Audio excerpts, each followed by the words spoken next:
What makes an NFL offense truly great? Is it a cannon-armed quarterback, a superstar receiver, a dominant offensive line? Well, yes, all those things help.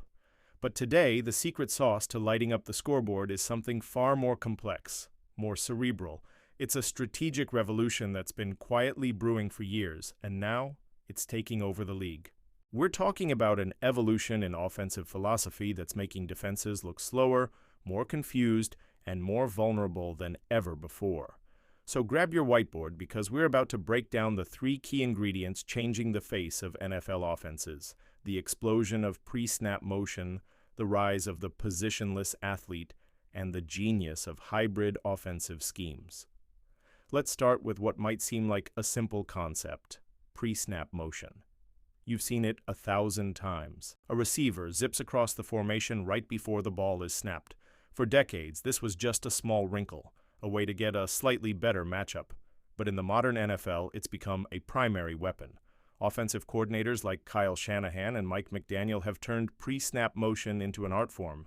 Why? Because it's an information-gathering superpower. When a player goes in motion, the defense has to react. If a cornerback follows the receiver, the offense knows it's likely man coverage. If the defenders just shift their zones, it signals zone coverage. It's like getting a peek at the defense's answer key before the test even starts. Suddenly, the quarterback isn't just guessing. He has a high degree of certainty about where the holes will be. This intel allows him to process the play faster after the snap, making quicker, more accurate decisions. It's the difference between throwing into a tight window and throwing to a wide-open receiver. But it's not just about information. Motion creates chaos. It forces defenders to communicate and adjust on the fly, which is a recipe for mistakes. A linebacker might get caught out of position, or a safety might hesitate for just a split second. In the NFL, a split second is an eternity. That hesitation is all it takes for a player like Tyreek Hill to get behind the defense for a touchdown. Motion also creates leverage. By shifting a player's alignment, an offense can create better blocking angles in the run game or force a mismatch, putting a speedy receiver against a slower linebacker. It's a simple action with devastatingly complex consequences for the defense. It's no longer just window dressing. It's a foundational principle of elite offense. Now let's talk about the players making this all possible. The second major shift is the rise of the positionless athlete. The traditional rigid definitions of positions are fading away. You're no longer just a running back, a tight end, or a wide receiver. Today's best offensive weapons are chameleons, capable of doing it all. Think about players like Christian McCaffrey or Deebo Samuel. Are they running backs? Are they receivers? The answer is yes. And that ambiguity is a defensive coordinator's worst nightmare. When a player like McCaffrey lines up in the backfield, the defense has to prepare for a run. But if he motions out wide, he instantly becomes a top-tier receiving threat that a linebacker has no business trying to cover. This creates impossible dilemmas for the defense. Do you put a bigger, slower linebacker on him to stop the run, knowing you'll get burned in coverage? Or do you counter with a smaller, faster defensive back, leaving yourself vulnerable to the ground game? There's no right answer. The offense has created a mismatch before the ball is even snapped, simply by using a player who defies a traditional positional label. This trend extends to tight ends as well. We're seeing more and more players like Travis Kelce and George Kittle, who are not only dominant blockers but also elite route runners. They can line up next to a tackle and pave the way for a running back on one play, then split out wide and beat a cornerback for a deep gain on the next. This versatility is the engine that makes modern offenses go. It allows them to be unpredictable and to dictate matchups on their own terms. The era of the specialist is giving way to the era of the hybrid, and defenses are struggling to keep up. This brings us to our final and perhaps most important piece of the puzzle: the fusion of offensive schemes. The old days of being a West Coast offense or a power running team are over. The smartest minds in the game are no longer sticking to one playbook. Instead, they are becoming curators, borrowing the best concepts from different systems and blending them into a unique, cohesive, and utterly unpredictable attack. This is the age of the hybrid scheme. The best example of this is the beautiful marriage of the wide zone running scheme with the West Coast passing game, popularized by the Shanahan coaching tree. The wide zone is designed to stretch the defense horizontally, forcing linebackers to run sideline to sideline. All the plays look the same at the start, creating hesitation. Is it an outside run, a cutback? And just as the defense commits to stopping the run, the offense hits them with play action. Because the run and pass plays mirror each other perfectly, linebackers are caught in a bind. They see that familiar wide zone action and instinctively step forward to stop the run, only to realize a split second too late that the tight end is streaking wide open behind them. It's a system built on deception, where every play sets up another. But it doesn't stop there. These same coaches are now blending in concepts from air raid systems.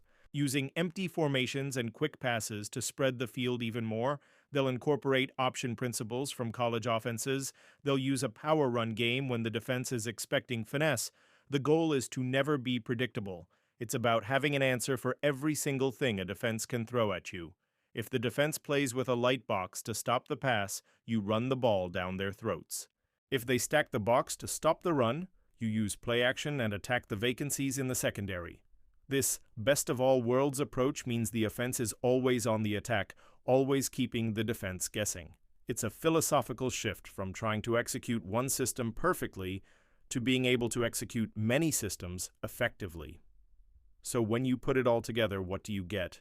You get an offense that is constantly gathering information with pre-snap motion.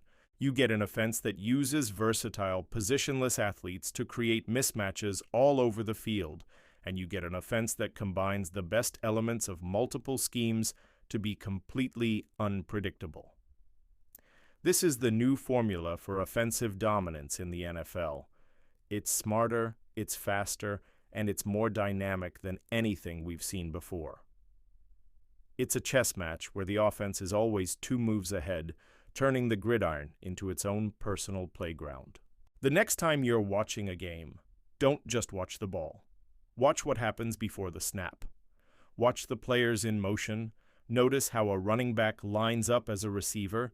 See how a run play perfectly mimics a pass play. That's where the real magic is happening. That's the evolution of offense, playing out right in front of our eyes. Thanks so much for watching. If you enjoyed this deep dive, make sure to hit that like button and subscribe for more football analysis. See you in the next one. The quarterback's role has evolved too. In traditional systems, quarterbacks operated within scripted progression reads. Today, they function as live data processors. Motion confirms coverage. Box counts determine run-pass decisions. Post-snap safety rotation adjusts route timing. Quarterbacks aren't just executing plays. They're executing conditional algorithms, and defensive coordinators are scrambling to adapt. Some are countering with simulated pressures, showing blitz while dropping into disguised zone coverage. Others rely on positionless defenders of their own, safeties who can play linebacker depth, corners who can blitz from the slot. But the offensive advantage remains rooted in tempo and ambiguity, because when everything looks the same pre-snap, defenses must hesitate, and hesitation equals separation. The next phase of this revolution will likely involve even greater autonomy at the line of scrimmage. AI-assisted scouting already provides coordinators with coverage tendency probabilities based on down, distance, and formation. Soon, quarterbacks may receive real-time headset analytics pre-snap, adjusting calls based on predictive defensive models. The traditional laminated play sheet is becoming a relic. In its place, layered decision trees and motion-triggered adjustments. The risk, however, is cognitive overload. If offenses become too complex, execution suffers. If quarterbacks are forced to process too many variables, reaction speed declines. If hybrid players are miscast, mismatch advantages disappear. This is why elite coordinators are rare. It's not about inventing plays, it's about sequencing stress. The modern NFL offensive revolution is defined by one core philosophy: force the defense to declare, then punish the declaration. Pre-snap motion extracts information. Positionless athletes exploit alignment rules. Hybrid schemes create structural contradictions. The old playbook was a static script. The new playbook is dynamic code. And in 2026, the teams mastering that code aren't just scoring more. They're redefining what offense means in the National Football League. If you enjoyed this deep dive, make sure to like, subscribe, and comment below. Which offensive system do you think is leading this revolution right now? This is Victory Grid, and we'll see you in the next breakdown.